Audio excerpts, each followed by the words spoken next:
The perfect weather for a windmill, maximum energy production. But these days, windmill owners have a bad time. Once a month, Niels Madsen takes a trip to the countryside to check the 6 windmills of his cooperative. Before 2003, they got a fixed price for every kilowatt produced. Nowadays, they depend on the much lower market price. I will not invest if I lose money. And that's still a rule. The first rule, it shall pay.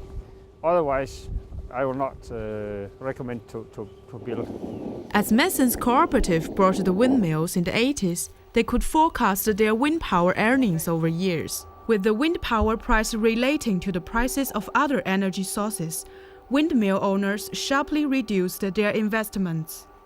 It was more insecure to make the investments. You didn't know exactly what would be the outcome of it. A new law from December 2008 makes it easier again to finance the construction of a windmill. But it also says that investors have to pay compensations to its neighbors. That's another insecurity in the planning. You have to go pretty far in the planning before you know for sure how much is it going to cost. When building a new windmill, one of the biggest obstacles is finding the right place. There is a limit of available land.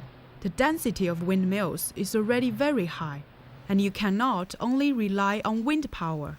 Because the wind turbine energy is produced when the wind is blowing, that's really naturally.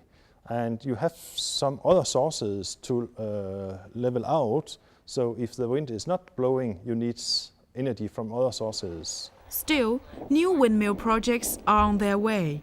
In 2012, Denmark is expected to have built the world's first offshore wind turbine park. The turbines are expected to deliver power to cover 400,000 households' annual consumption. This might be the country's solution to boost its wind energy again. Wu Jing, Aarhus.